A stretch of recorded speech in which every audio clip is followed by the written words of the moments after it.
the USA in your Chevrolet. America's asking you to call. Drive your Chevrolet through the USA. America's the greatest land of all. Well, it says Chevrolet on the front, so it must be a Chevrolet. Yeah, it looks like we got ourselves a nice pickup truck. Looks pretty good from the front. Looks pretty nice from the rear as well. I think, anyway. Well, let's take it outside and get a closer look. I think we better wait till the rain stops. I don't like getting wet. Neither does my camera. By the way, 3 months ago, we also tested the Ram 3500 diesel crew cab 4x4 long box. We'll have a link for that video at the end of this Chevy video. Go to the end and click. We also put 800 miles on the new Jeep Gladiator pickup truck. We'll have a link for that video too. So now that the rain's let up, let's take a closer look and see what we've got here. Well, first up, it's a heavy-duty 2500, not the smaller 1500. We have the long crew cab version. And not a 2x4, a 4x4. A nice long bed, and looks like we have the potential setup for a gooseneck hitch here. And a giant 6.6 liter V8. We'll talk about that a little bit later. So the first question you might have, how much does this vehicle cost? Ordinarily, when I get a 2500 truck, regardless of the manufacturer, they're running around 60 to 70 grand. When I saw the price tag on this one, I was rather shocked. Not because it was high, but because it was low, $48,420.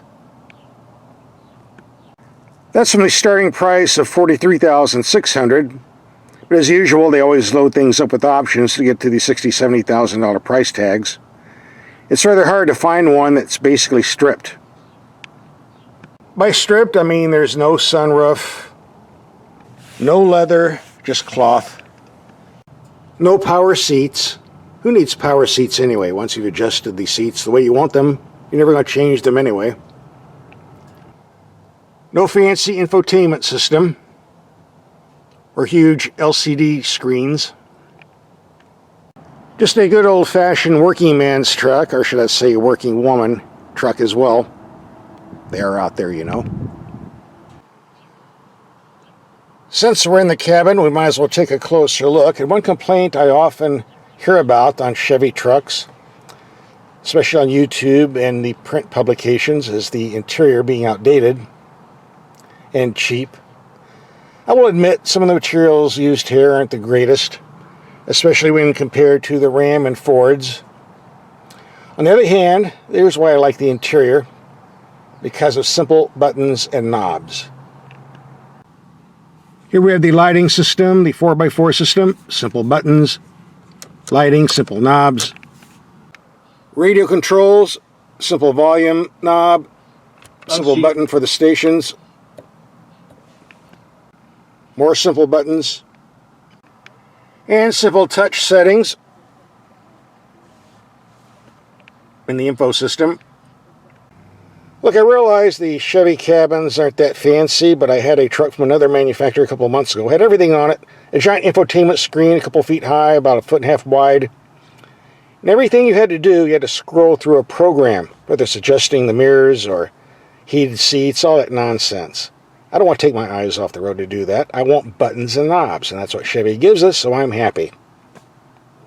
There's certainly a lot of room in the second row seating, especially if you fold the seats up. Certainly not a problem here. If you do a lot of camping and don't have a tent, now you have a place to sleep. One feature in the cabin that brought mixed emotions, on the positive side, if you lift up the storage container, you get sort of a simulated bench seat system. I guess you could fit a third person here. That's the good news. Unfortunately, we haven't been able to figure out this so-called storage bin, which doesn't appear to be a storage bin because we can't find any way to get it open. It appears to be a one-piece fake. which means all you get is a couple cup holders and storage bins on top. If anyone out there knows how to open this, leave us the information in the comments section. Until then, this looks like a dummy, which seems like a waste of space to me. But that's what you get for not ordering the fully optioned $70,000 version of this truck, I guess. I'm kind of curious what's in the middle of this thing, so I was tempted to take a screwdriver and hammer and pry it open, but maybe Chevrolet would get a little upset if they get the truck back like that. Maybe not. I am tempted, though. This 6.6 liter gasoline engine puts out 401 horsepower, 464 foot-pounds of torque.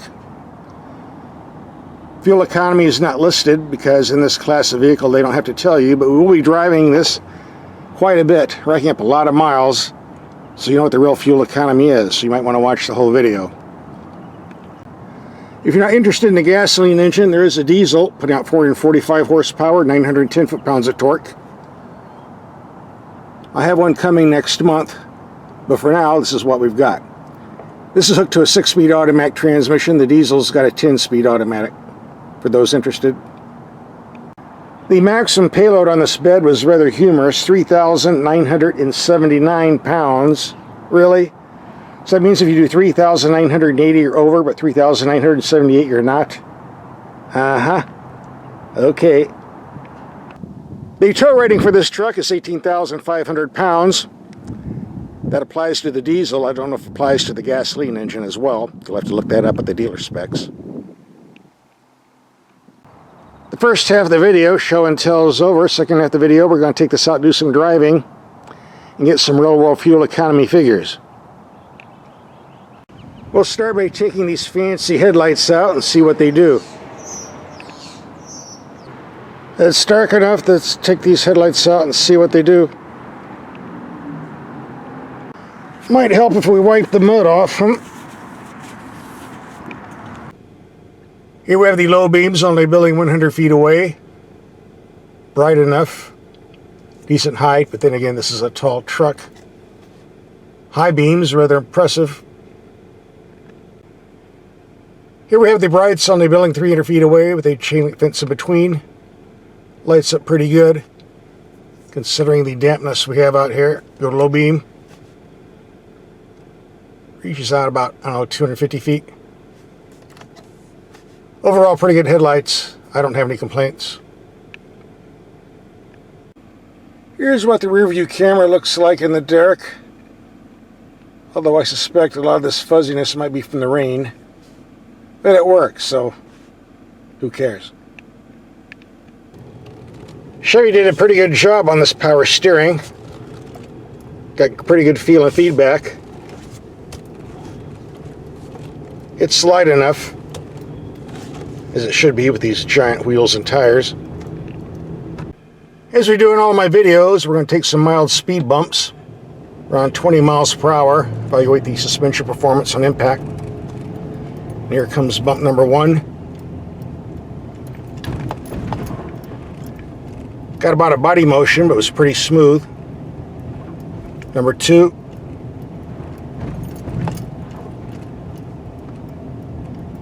Number 3. And the nasty one coming up. Yeah, I felt that one, but it's pretty cushy, so no complaints. Keep in mind that with all the different bed links available, different wheel sizes, and suspension packages that are available, you can have a dozen different 2500s that'll ride differently.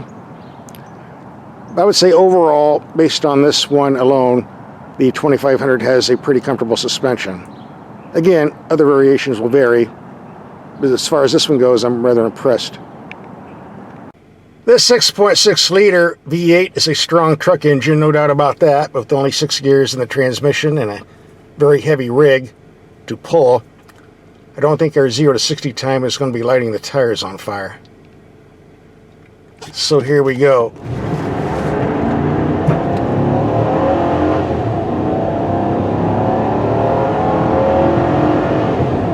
I feel the torque anyway. Strong brakes. We're going to take this on a highway trip and see what this gas guzzler does as far as fuel economy numbers. I think it's a gas guzzler. Then again, maybe not. I was thinking about taking this four-wheeling today, but I guess that's not going to happen. We're coming to the end of the trip. We'll pull over and see what the fuel economy readings say. 127.2 miles, 13.2 mpg, cruising at 75 miles per hour.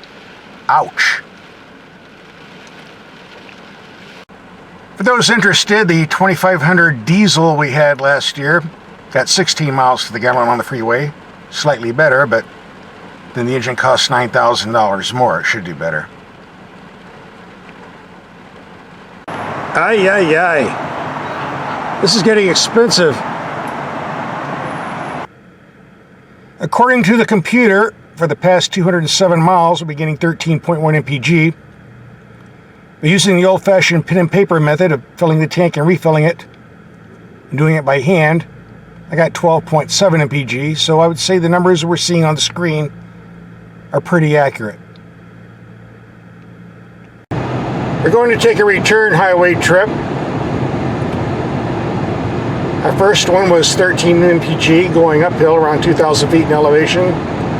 This return trip will be going down around 2,000 feet in elevation. So surely we're going to get a higher number. We'll be cruising around 75 miles per hour.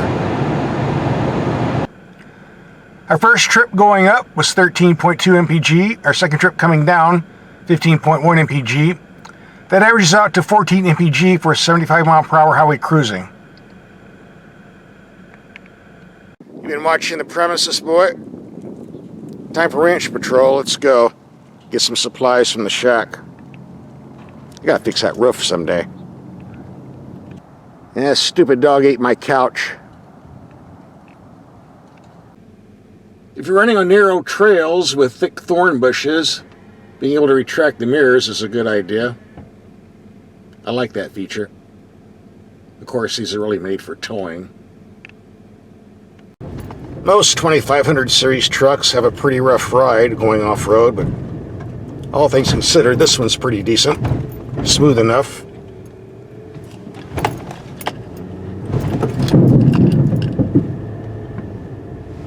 That wasn't parts falling off you heard. Those were some bricks I have in the back bed. Chevys don't fall apart. If you want to gauge 4x4 or 4x4 low, simple press of the button, all it takes. Then the reading in the instrument panel will tell you what mode you're in. Like so. If you're in the habit of camping, this truck can hold lots of gear. No doubt about that. Our goal was to put 600 miles on this vehicle within a week. Looks like we've done that, so time to wrap up this video. So what do I think about this truck after a week of driving? Well, for starters, we never found out if this is a real storage container we can open or a fake. I was going to take it to the Chevy dealer and ask them, but didn't get the time. If you own a Chevy, leave a comment in the comment section below and tell us. Secondly, I'm kind of confused about the choices they made on the transmissions. 6-speed for the gas and 10-speed for the diesel. It makes no sense. The diesel doesn't need 10 gears. It doesn't have torque for 6. And this doesn't have enough torque for 6. It needs the 10. I think maybe someone at Chevy got the memos mixed up and mixed up the transmission choices here. Perhaps next year we'll get a 10-speed on this engine. I hope so. It would certainly improve fuel economy, I suspect. All things considered, though, I do like this truck. I do hate giving it back, but to be honest, I just can't afford to feed the gas. If I was going to get a Chevy truck, I think I'd have to get the smaller 1500 with the smaller 5.3 V8. I don't haul anything for a living, so I don't need a truck this big. But if you do, it's definitely worth a look. Here's some video links to other trucks we've driven lately. Just click and watch. And subscribe. I need the gas money. Definitely now.